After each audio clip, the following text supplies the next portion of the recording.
Assalamu alaikum everyone, my name is Khalifa Al-Haroun, the Head of Innovation Interactive at Vodafone Qatar, and today we've got the Huawei Ascend G6. We're going to do a quick unboxing. Let's go take a look.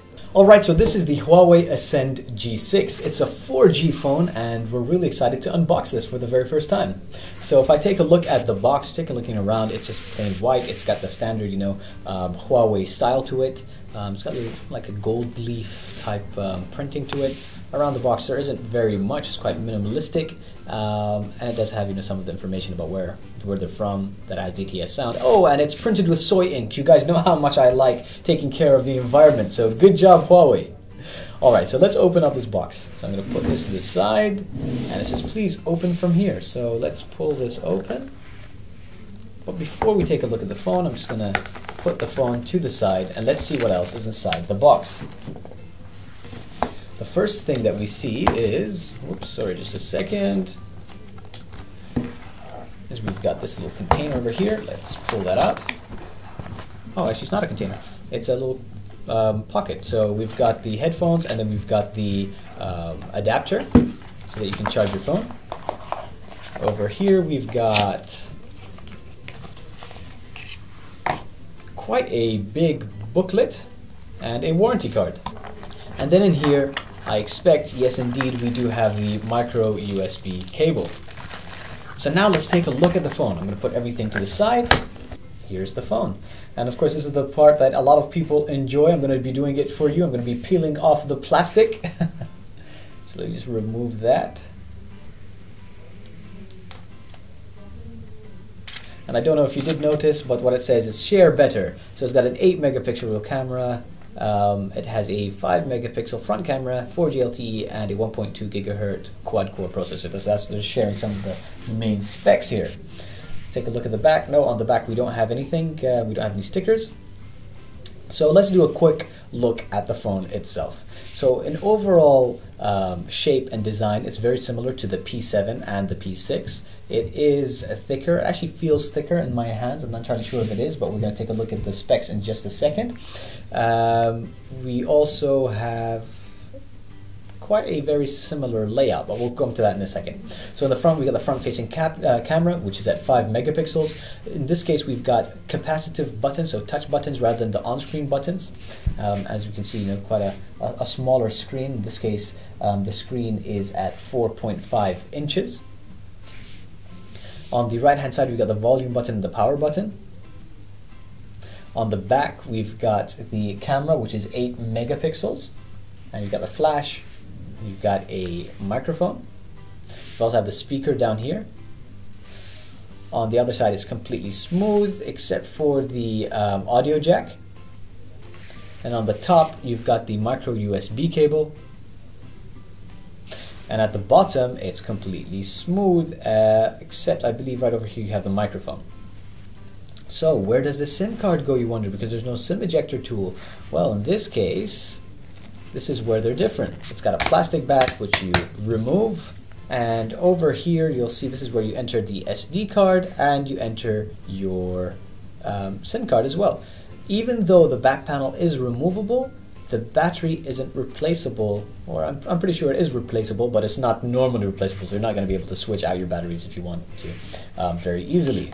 So it kind of makes me wonder why they had decided to choose this form factor with a removable case. Maybe it was just an option for people who didn't want to have a SIM ejector tool. Some people don't actually carry a pin with them, so this could be a better option. So let me just clip this back on. And let's talk about some of the specs. I'm just going to wipe this down really quick because I like to keep my phone nice and shiny.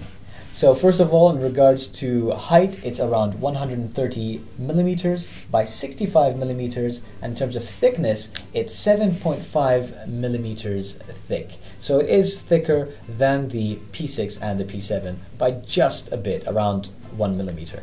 Now, I'm not going to be talking about all of the specs, but just some of the key specs, because you're going to see the specs on the left-hand side now, so you can pause the video and study that as much as you like. But let's talk about the processor. It's got a 1.2 gigahertz quad-core processor, pretty cool. Around 1 gig of RAM compared to the 2 gig of RAM, with a device like the P7. In terms of the front-facing camera, it's 5 megapixels compared to the 8 megapixels in the back, and that's because they want to encourage you to take fantastic selfies. That's why they're giving a really good front-facing camera. It comes in a variety of colors, including black, white, blue, gold, and pink. We're not entirely sure what colors we're going to have at Vodafone, but please do check our store so that you can see what we have. Probably the white and the black ones will be available. What color do you prefer? In terms of overall resolution, it is a 4.5-inch screen, but in terms of pixel density, it's only at 245 ppi. So if pixel density is something that's important to you, this is a little bit on the low side. It's 540 by 960 pixels as well. Having said that, this is meant to be a great value phone, so great bang for buck, so to speak. In terms of overall support, yes, it's got 2G, 3G, and 4G support. And I just wanted to mention something. So I've been playing around with the phone, quite briefly, and I'm not entirely sure if it does have an oilophobic coating. And the reason why I say that is because it's been quite difficult to wipe fingerprints off of the screen.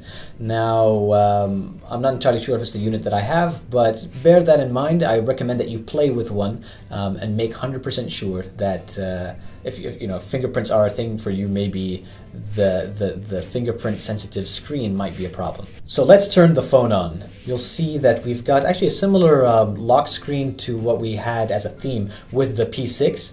This runs on 4.3 Jelly Bean, by the way, and yeah, I mean, if you've played with a P7, you'll start to notice that obviously the G6 doesn't have the same high pixel density as the P7. And if you're like me and you want the best of the best, then I would recommend the P7. But if you want a great bang for buck, so a device that actually costs quite a great price and is quite slim, then maybe the G6 is for you. Overall, as I mentioned with other reviews with the Huawei Ascend devices, you can theme them. So if you like to theme them, yes, you can go ahead and do that. Or you just tap on themes, and then select the theme of choice, and then tap on apply. Now, while the device isn't super snappy as the P7, it is actually quite smooth. So I haven't noticed any lag or issues. And touching the touch-sensitive buttons has been super simple as well, super responsive. So if I go ahead and tap on camera, I also see that there is a quite like a jelly effect when I remove the camera around. But obviously when I do take some pictures, it is quite fast and it gives you that satisfying shutter sound. Some of the options that you have available when you're taking photos include smart mode, normal mode, HDR mode, panorama, effect, sound and shot, and even a beauty mode, so you can look nice and beautiful when you take those selfies. So if I tap on effect, let's select, for example, a mono effect, so everything's black and white, or I can choose a negative effect, and the list goes on and on. So that's pretty nice. It's great to see that Huawei have expanded their product line and trying to give a phone for every different type of mobile user. The G6, is it for you? Let me know in the comment section below. If you're interested, don't forget to visit www.vodafone.qa or any of the Vodafone stores. This device will hopefully be available very soon, if it's not already available by the time that you're watching this video. And I hope that you enjoyed this unboxing. Take care.